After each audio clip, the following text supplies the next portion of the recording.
नमस्कार, स्वागत है आप सभी का। मैं हूं आपके साथ कुमार कुणाल धीरज। खास पेशकश देख रहे हैं आप। बात होगी प्रचार की, बात होगी हंगामे की। प्रचार खत्म हो गया, हंगामा शुरू हो गया। बात होगी दिल्ली के चुनावों की। दिल्ली विधानसभा चुनाव का प्रचार खत्म हो चुका है। 5 फरवरी को वोटिंग होनी है।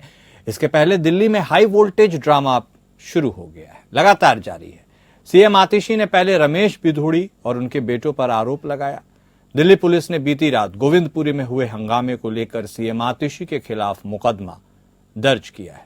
इसकी जानकारी खुद सीएम ने दी है। पुलिस ने आतिशी पर चुनाव आचार संहिता के उल्लंघन का मामला दर्ज किया है। पुलिस ने बताया कि आतिशी अपनी काफिले से रात में निकली थी।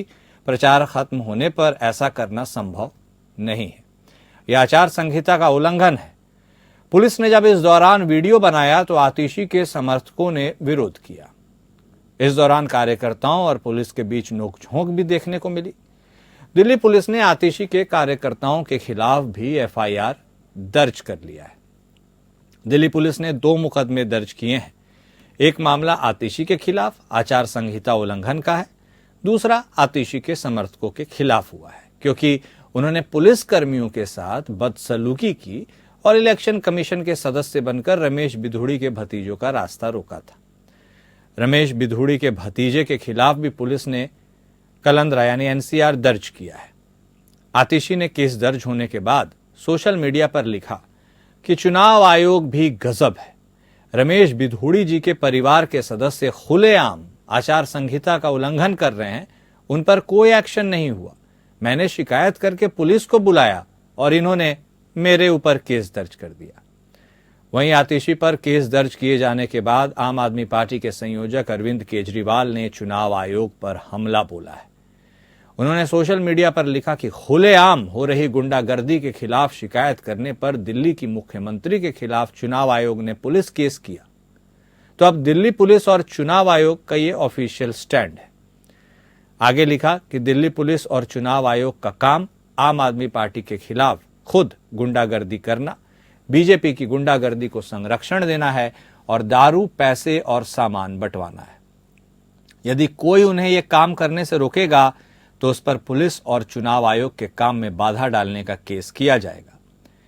वहीं आतिशी के आरोप पर बीजेपी उम्मीदवार रमेश बिधूड़ी ने जवाब दिया है। उन्होंने कहा, आतिशी जी, हार की बौखलाहट में केजरीवाल जी की तरह कुछ भी मत कहिए। स्वार्थ में संवैधानिक पद की गरिमा को तार तार ना करें। मेरे 2 बेटे हैं। बड़ा दिल्ली हाईकोर्ट में एडवोकेट है, छोटा बेटा मैकेनिकल इंजीनियर है जो विदेश में एक कंपनी का वाइस प्रेसिडेंट है और फिलहाल वहीं है। हार की बौखलाहट से आप अपना संयम न खोएं और लोकतंत्र में भरोसा रखें। तो अब देखिए, चुनाव प्रचार का शोर तो खत्म हो गया, लेकिन यह शोर हंगामे का जो अब इस फिजा में गूंजने लगा है, तैरने लगा है, और कल इम्तिहान की वह घड़ी है। कल वोट डाले जाएंगे और उसके पहले कोई भी पार्टी पॉलिटिकल माइलेज लेने का कोई अवसर नहीं चूकना चाहती। साफ तौर पर दिल्ली के मुख्यमंत्री आतिशी ने यह आरोप लगाया है कि देखिए, जब हम बताते हैं कि लोग क्या कर रहे हैं, भारतीय जनता पार्टी के कारस्तानियों को उजागर करने की कोशिश करते हैं, तो पुलिस हमारे ऊपर ही केस दर्ज कर देती है। ऐसे में यह अजीब विडंबना की बात है। लेकिन बात जो भी हो, देखिए, बात निकली है कहां से? बात निकली है कालकाजी विधानसभा के क्षेत्र से। आरोप है आतिशी का कि रमेश बिधूड़ी के परिवार वाले वहां पर पहुंचे, आम आदमी पार्टी के कार्यकर्ताओं को धमकाया, उनके साथ बहसबाजी की, लोगों को डराने का काम किया कि उनके फेवर में वोट दे। जब उन्हें इस बात का पता चला तो वो अपने कुछ लोगों के साथ, समर्थकों के साथ वहां पहुंची। उन्होंने यह देखा, उन्होंने पुलिस को बताया, चुनाव आयोग को शिकायत की, लेकिन पुलिस ने उल्टे उन्हीं के ऊपर केस कर दिया है। इस बारे में साफ तौर पर उन्होंने एक ट्वीट भी किया। उन्होंने कहा कि जिस लड़के ने रमेश बिधूड़ी जी के रिश्तेदारों की यह वीडियो बनाई कि वो किस तरह से वहां हंगामा कर रहे हैं, लोगों को डरा धमका रहे हैं, तो पुलिस ने उस लड़के को ही पकड़ लिया, डिटेन कर लिया और फिर थाने ले जाकर उससे जमकर मारपीट की गई है।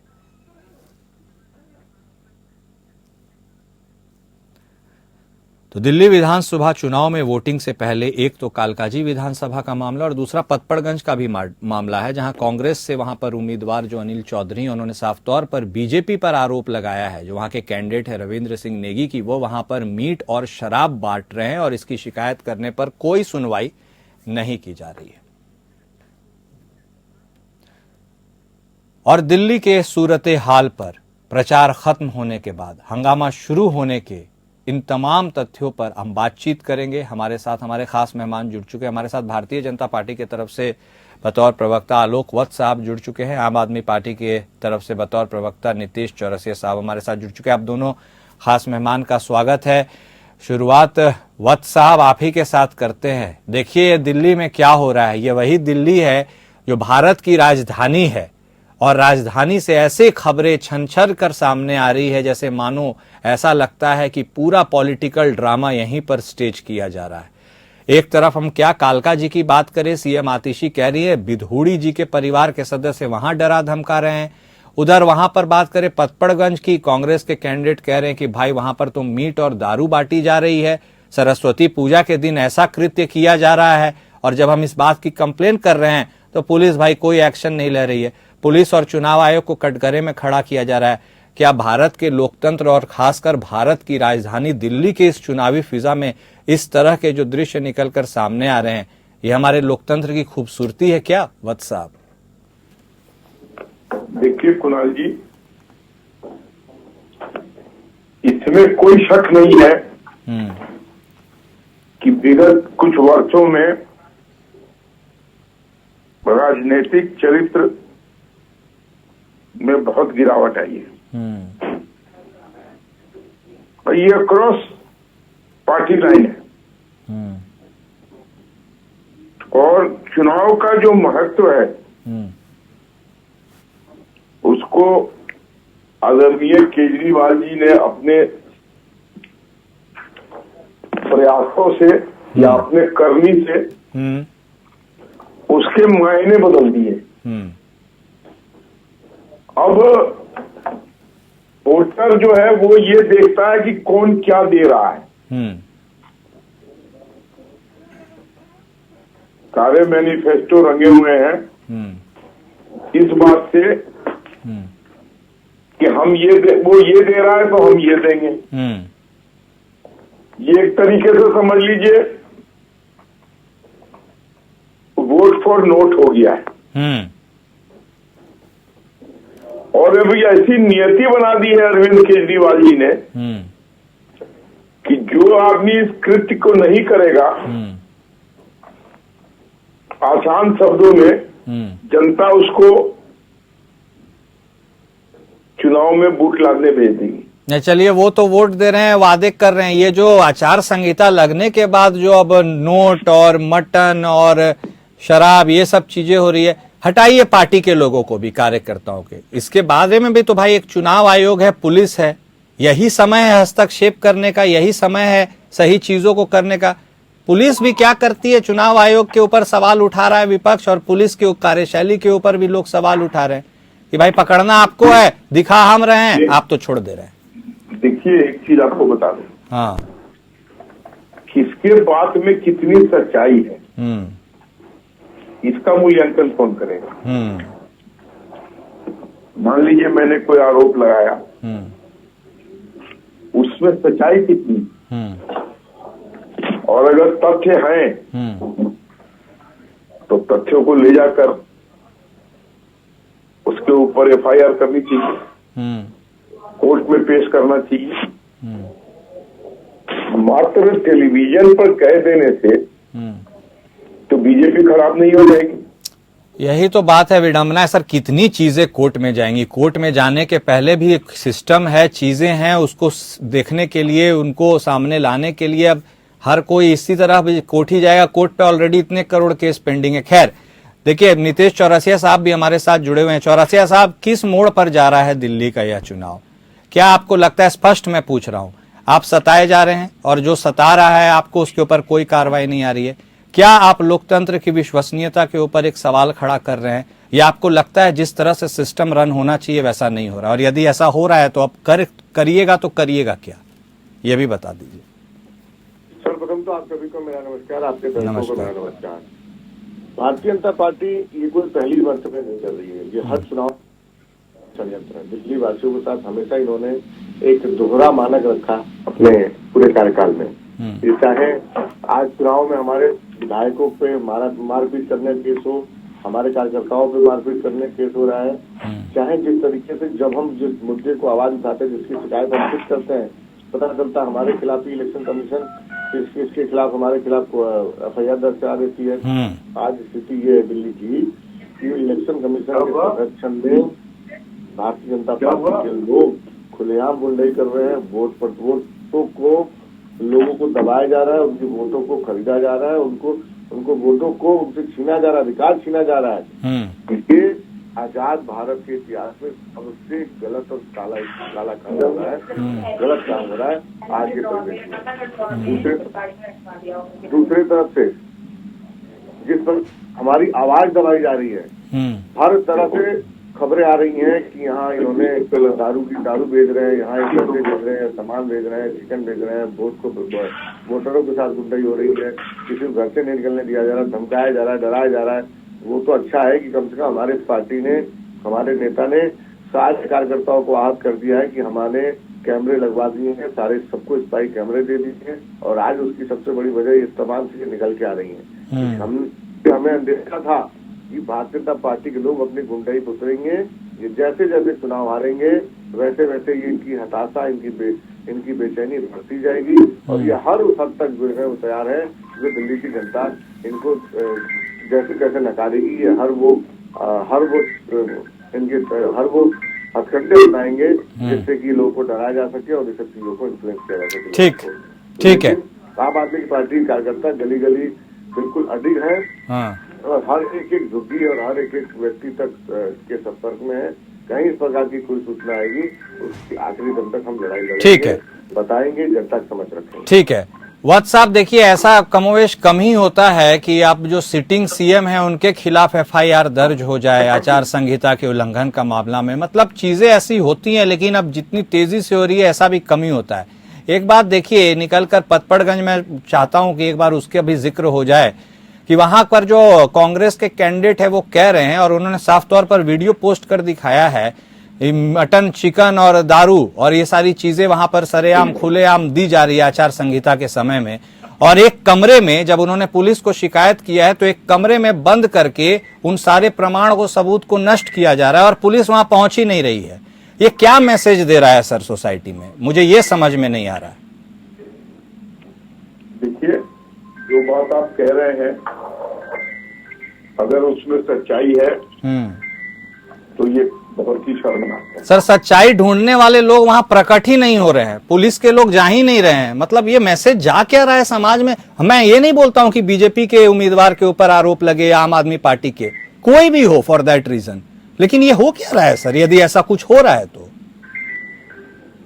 नहीं, अगर ऐसा हो रहा है तो लोकतंत्र की हत्या हो रही है और जो कोई भी इसमें दोषी है उनके ऊपर सख्त से सख्त कार्रवाई होनी चाहिए। सबसे पहले दोषी पूरे मामले में वही तो है कि अब जो दोषी है, कौन दोषी है, जांच कौन। बोलिए चलो। चुनाव आयोग के अध्यक्ष की नियुक्ति की बात होती थी तो आपने संशोधन करके CBI का नाम हटवाया, ये आपने अपने अधिकारों का दुरुपयोग किया।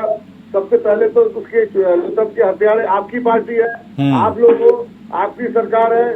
जिस समय पूरी विपक्ष मिलकर आवाज उठाती थी, आपने हमें उठा के बाहर भेज दिया लोकसभा से, हमारी आवाज को दबा दिया, विपक्ष की आवाज को दबा दिया। और आज राजीव जी जो उस पद पे बैठे हुए हैं वो कहीं ना कहीं अमित शाह जी से, नरेंद्र मोदी जी से डील हुई है। और इस डील को ये आप बता दे रहा हूँ मैं आपके चैनल के माध्यम से कि जब ये चुनाव खत्म होगा, इसका टेंडर खत्म होगा, ये बीजेपी की गोद में बैठे मिलेंगे आपको। मैं आपको बिल्कुल आश्वस्त कर देता हूँ, भरोसे करते हैं। ठीक है। अब देखिए वत्स साहब, अब जो भी बात हो, बात अगर फिर से हम दिल्ली विधानसभा चुनाव की करेंगे और यदि लोगों को या फिर पार्टी के कार्यकर्ताओं के, किसी भी पार्टी के, उनके मन में होगा कि भाई सब कुछ वैसा नहीं हो रहा है जैसा होना चाहिए, मतलब स्टैंडर्ड ऑपरेटिंग प्रोसीजर के हिसाब से नहीं हो रहा है, तो ऐसे में फिर क्या चुनावों के औचित्य का कोई मतलब रहेगा? या फिर एक सवाल ये भी है कि आपको लगता है कि ये सब यूं ही एजेंडा, प्रोपेगेंडा फैलाया जा रहा है? आपको क्या लगता है वत्स साहब? देखिए, चुनाव में एक दूसरे पर दोषारोपण पुरानी परंपरा है और मुझे लगता है ये भी एक दोषारोपण ही है, लेकिन अगर तथ्यात्मक सच्चाई है तो उसको ले जाना चाहिए जो उसके रेलिवेंट बॉडीज है और वहां पर उसके खिलाफ केस दर्ज कराना चाहिए। ठीक है, अब चौरसिया साहब देखिए, वापस फोकस करते हैं आपकी मुख्यमंत्री आतिशी के ऊपर। मुख्यमंत्री आपकी आतिशी निकलती हैं, उनके ऊपर केस दर्ज हो जाता है, FIR दर्ज हो जाता है कि भाई आपने आचार संहिता का उल्लंघन किया, लेकिन जिस चीज के लिए वो निकलती है यह कहा जाता है कि उसके ऊपर सुनवाई नहीं होती है। तो यदि ऐसा कुछ हो भी रहा है तो आपको लगता है क्या कि जनता इन सब चीजों को देख रही है और फिर जनता सही दिशा में आगे बढ़ेगी, या फिर ये सारी चीजें ऐसी है जिनको यूं ही हाईलाइट कर दिया जा रहा है क्योंकि कल वोट है? बिल्कुल बिल्कुल। इस प्रकार वहाँ पे कालका की विधानसभा में रमेश बिधूड़ी के भतीजे और परिवार के सदस्य मौके पे लोगों के बीच जाके तमाम तरीके के प्रलोभन वाली सामग्री जैसे रुपया, पैसा, धन, दारू और तमाम जो MCC कोड ऑफ कंडक्ट के अगेंस्ट आते हैं वो सारी चीजें वो कर रहे थे। मौके पर हमारे लोग पहुंचे, हमारे साथी पहुंचे और हमारी प्रत्याशी दिल्ली की मुख्यमंत्री श्रीमती APC जी भी पहुंची। मौके पे पहुंचने के बाद जब उन्होंने इलेक्शन कमीशन को शिकायत किया, इलेक्शन कमीशन ने जो वीडियो बना रहे थे हमारे कार्यकर्ता, सबसे पहले उनको गिरफ्तार कर लिया। मजाक में देखिए, जो शिकायत करता है पहले उसको बैठा लिया जाता थाने में, और जब हम कहते हैं कि आप इन पे कार्रवाई कब करेंगे तो कह रहे हैं कि आप अपना कंप्लेन दे दीजिए, हमारे पे कंप्लेन आ गया, हम अब इसकी जांच करते हैं फिर देखते हैं। मतलब हमारे व्यक्ति को जिसने कंप्लेन करा तो उसको बैठाने में आपको मिनट नहीं लगे, लेकिन अब हमने जो हमारी शिकायत पे आपको कार्रवाई करने के लिए आपको समय चाहिए, आपको प्रॉपर डेकोरम चाहिए, 10 चीजें फॉर्मेलिटी हमें बता दी। और साथ के साथ जब हम इस बात को मजबूती से उठाते हैं तो अभी में पता चला कुछ देर पहले कि हमारे खिलाफ FIR दर्ज हो गई है, हमारे नेता के खिलाफ FIR दर्ज हो चुकी है। तो ये लोकतंत्र का मजाक ही चल रहा है, हत्या चल रहा है। और इसके सबसे बड़े नुमाइंदे और सबसे बड़े इसके कोई अगर अपराधी है तो भारतीय जनता पार्टी है, भारतीय जनता पार्टी के लोग हैं। एक तरफ वो गुंडा जो जब तक चुनाव था तब तक वो महिलाओं के प्रति अभद्र टिप्पणी करता था। ये भी चुनाव आयोग ने एक नोटिस करके नहीं बोला इस तरीके की चीजें मत कही जाए। दूसरी मुख्य बात, आपने देखा होगा किस प्रकार परवेश वर्मा नई दिल्ली विधानसभा में खुलेआम कपड़े बांट रहा है, पैसे बांट रहा है, धन बांट रहा है, कभी बर्तन बांट रहा है, कभी चादर बांट रहा है और लोगों को धमका रहा है, हमारे कार्यकर्ताओं को पीट रहा है। कल आपने पर्पल में देखा किस प्रकार इन्हीं का, जिसको नरेंद्र मोदी जिसका पैर छू रहे थे, सोचिए एक ऐसे व्यक्ति का पैर छू रहे थे जो चुनाव के समय में मीट बांटता है, चिकन बांटता है और रेहड़ी पटरी वालों से जाति पूछ के उनको प्रताड़ित करता है, दुकानों पे जात और धर्म पूछ के प्रताड़ित करता है। ऐसे लोगों का कल प्रधानमंत्री जी ऐसे व्यक्ति का कल पैर छू रहे थे पिछले कुछ दिनों में। और ये सब क्या है, एक तरीके से भारतीय जनता पार्टी सोची समझी साजिश के तहत आई हुई है और पूरे चुनाव में एक बहुत चुनाव में माहौल खराब कर रही है। और आज के समय में इलेक्शन कोड ऑफ कंडक्ट जो चुनाव आयोग है वो बिल्कुल चुप्पी साध के बैठा हुआ है और इससे दिल्ली के लोगों में बहुत ही नाराजगी है, बहुत हताशा है और इस गुंडागर्दी को पूरी दिल्ली की जनता सहेगी नहीं, इसका जवाब देगी। ठीक है वत्स साहब, अब देखिए लगातार वहां पर आम आदमी पार्टी की सरकार बनी रहती आ रही है। नाक का सवाल भारतीय जनता पार्टी के लिए भी स्वाभाविक हो जाता है क्योंकि सेंटर में आपकी सरकार है लेकिन दिल्ली आप जीत नहीं पाते हैं। आरोप लगाया जाता है कि भाई अब दिल्ली आप क्यों नहीं जीत पा रहे हैं जब आपने देश जीत लिया। क्या आपको लगता है कि दिल्ली के लोगों के मन में आप भी भारतीय जनता पार्टी इस बार अपना एक फिगर लेकर के सामने आ पाएगी, जीत पाएगी, या फिर दिल्ली अभी भी आपके लिए दूर है? क्या लगता है आपको? देखिए कुणाल जी, इस बार दिल्ली की फिजा बदली हुई है। हाँ, केजरीवाल जी के झूठ सब उजागर हो चुके हैं और दिल्ली की जनता ने देश की जनता के साथ चलने का फैसला किया है। नरेंद्र मोदी जी के जन कल्याणकारी कार्यों से प्रभावित और उसके लाभ से अभिभूत होकर भारतीय जनता पार्टी को इस बार सरकार में लाने का फैसला कर दिया है और 8 तारीख को निश्चित तौर पर हम अपनी 20वीं सरकार भारतवर्ष में 20वें राज्य में सरकार बनाने जा रहे हैं। अब कितनी सीटों का अनुमान है आपको वत्स साहब, क्योंकि अब देखिए पिछले 2 दफा के परिणाम तो आपके सामने हैं, तो क्या आप ऐसा हरक्यूलियन टास्क कैसे करेंगे? मतलब आंकड़ों के हिसाब से कुछ नंबर है आपके पास, या आपको लगता है नहीं बस हम सरकार बना ले वो काफी है? देखिए, आंकड़ों का मूल्यांकन तो करना, ना तो मेरी ऐसी कोई शोध हुई है, ठीक, ना इस तरीके का कोई मेरे पास आउट फिगर है। हाँ, इतना जरूर है कि हम सरकार निश्चित तौर पर बना लेंगे, ठीक है, और जो उसके लिए रिक्वायर्ड मेजोरिटी है वो हमें आसानी से प्राप्त हो जाएगी। ठीक है। अब चौरसिया साहब देखिए, भारतीय जनता पार्टी ये दम तो भर रही है भाई कि हम सरकार बना लेंगे, काम लेकिन आप गिना रहे हैं। आपके काम को ही आगे इंक्लूड करके भारतीय जनता पार्टी का मैनिफेस्टो आया है, वो भी हम सब लोगों ने देखा है। तो ऐसे में आपको लगता है कि दिल्ली की जनता एक बार फिर से आपका साथ देगी? और अगर ऐसा संभवतः हुआ तो ठीक है, नहीं हुआ तो फिर चूक कहाँ रह जाएगी? आप इस पर बात करना भी जल्दबाजी है, आपका क्या टेक है? दिल्ली की जनता कभी भी कॉपी पेस्ट वालों पे भरोसा नहीं करेगी। दिल्ली की जनता उन पे भरोसा करेगी जिन्होंने ओरिजिनल में करके दिया है। दिल्ली की भरोसा करेगी 25,000 की बचत पे।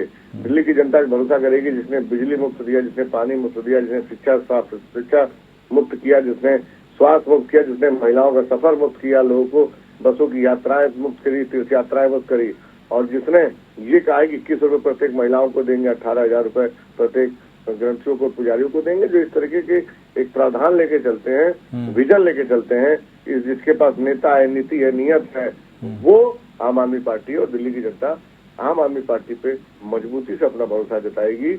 और मुझे पूरा आश्वासन है कि आने वाले 8 तारीख को कल चुनाव है, और चुनाव में लोग मजबूती से भरोसा देंगे, और 8 तारीख को फिर से हम पिछले सभी रिकॉर्ड तोड़ते हुए नए आंकड़ों के साथ भारी बहुमत से सरकार बनाएंगे। ठीक है। वत्स साहब, धुआंधार चुनाव प्रचार किया है आपने भी, दिल्ली में खूब जोर लगाया है।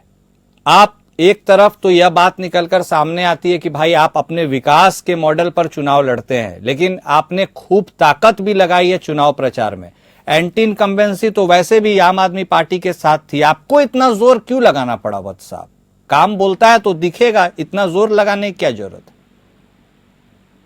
हाँ जी, भारतीय जनता पार्टी और भारतीय जनता पार्टी के नेता और वर्कर, हाँ, 24 घंटे 365 दिन हाँ, चुनाव के लिए तैयार रहते हैं, चुनावी मोड में रहते हैं। हाँ, और हम किसी भी चुनाव को हल्के में नहीं लेते हैं, चाहे वो नगर पालिका का चुनाव क्यों ना हो। तो इस हिसाब से बड़ी फौज है, बड़ी ताकत है, बड़े निष्ठावान कार्यकर्ता हैं, बड़े निष्ठावान ओजस्वी नेतागण है, पूरी की पूरी फौज उतर जाती है। तो आपको लगता है कि भूचाल आ गया है? आपने घुसपैठिए का मॉडल भी खूब उठाया है कि लोग बाहर से आके दिल्ली का वोटर बन गए हैं, उसके ऊपर भी कुछ कहना है आपको, या आपको कोई फैक्टर नहीं है? अब दिल्ली के लोग, दिल्ली की अपनी पॉपुलेशन है ही कितनी, ये तो बाहर के लोग ही, पूरे हिंदुस्तान के, भारतवर्ष के लोग आके यहाँ बसे हुए हैं। तो जो आके बसे हैं, अब जिनको 10 वर्ष, 20 वर्ष, 25 वर्ष, 30 वर्ष या 1-2 पुश्त हो गया है, वो स्वाभाविक रूप से यहाँ के वोटर बन चुके हैं। तो इसमें नए लोग के आके अब बनने की बात कहाँ से आएगी? ठीक है। चौरसिया साहब, आप कहते हैं कि आपने दिल्ली की जनता के लिए खूब काम किया है, ठीक है। अब जब दिल्ली की जनता को वोट देने की बारी आ गई है, और आपने चूंकि अपने मैनिफेस्टो में यह भी कहा है कि भाई आगे भी हम आपके लिए और काम करेंगे, महिलाओं को भी सम्मान देने की बात की है, बुजुर्ग जनों के लिए भी बात कही है, इतने सारे चीज आपने ऑलरेडी मैनिफेस्टो में डाले हैं, और आप हामी भरते हैं कि पीछे भी आपने बहुत अच्छा किया था। ऐसा कोई फैक्टर है क्या कि जिसके चलते आपको ऐसा लगे कि आप अब इस चुनाव में कमजोर पड़ रहे हैं, या फिर ऐसा कोई करिश्मा हो जाए जिसके चलते लोगों के मन में हो कि भाई आम आदमी पार्टी अभी भी बहुत कुछ कर सकती थी जो उसने नहीं किया? यदि ऐसा नहीं होता है तो उसका कारण क्या होगा? नहीं, बिल्कुल नहीं। हमें 1% की भी ऐसी कोई गिलानी नहीं है और ना ही कोई हमारी कमजोर ऐसी करी है। देखिए, हमने 100% डिलीवरी करी है। जो प्रोमिसेस किए हैं जनता के साथ और ईमानदारी से करें, उसके मैं आपको 2-3 फैक्टर बता देता हूँ। जब आम आदमी पार्टी सत्ता में आई थी तो 25,000 करोड़ का बजट था। हमने आज तक 1 रुपए भी किसी प्रकार का कोई नया टैक्स नहीं लगाया दिल्ली की जनता पे। और हमारी संसाधनें आज 78,000 करोड़ रुपए का बजट अगर आज हमारा हो गया है तो उसमें सबसे बड़ा रोल मैं कहूंगा दिल्ली की जनता का आम आदमी पार्टी के प्रति विश्वास रहा। और आज उस विश्वास की बदौलत सबसे पहले हमने बिजली मुक्त करा, फिर पानी मुक्त करा, फिर महिलाओं की बस की यात्रा मुक्त करी, फिर हमने लोगों को तीर्थ यात्रा भेजना शुरू किया, फिर हमने स्कूल अच्छा करा, फिर हमने शिक्षा अच्छी करी, फिर हमने मोहल्ला क्लिनिक बनाया, फिर फ्लाईओवर बनाए, हमने बड़े बड़े बिल्डिंग्स बनाए, कॉलेजेस बनाए, वोकेशनल कॉलेजेस बनाए, स्किल इंस्टीट्यूट बनाए, फिर हमने 10,000 नई सड़कें बनाई, पाइपलाइन डाले, फिर हमने सीवरेज लाइन डाले, फिर हमने घर घर पानी। लगता है ना इसका इनाम मिलेगा आपको? मैं बता रहा हूँ कि ये भरोसे का प्रतीक है कि 25,000 करोड़ का बजट आज अगर 78,000 करोड़ का बजट है तो ये भरोसा है। और मैं पुनः कहता हूँ इस भरोसे को हम फिर से जीतेंगे और दिल्ली की जनता हमें पूरा अपना आशीर्वाद भर भर देगी। मैं फिर कह रहा हूँ इस बार आपके सारे रिकॉर्ड टूटने वाले हैं। ठीक है, चलिए, चुनावों की यही तो खूबसूरती है भाई कि लड़ने वाले में खूब भरोसा होता है और उसके बाद कहानी उसके ऊपर कुछ भी निकल करके आई, लेकिन जब तक लड़ाई का दिन नहीं आता है तब तक सब पूरे भरोसे में रहते हैं। बहुत शुक्रिया आप दोनों खास मेहमान का हमारे साथ जुड़ने के लिए और बातचीत करने के लिए। देखिए, प्रचार खत्म है, हंगामा शुरू है। दिल्ली का दंगल खूब जमकर बोल रहा है।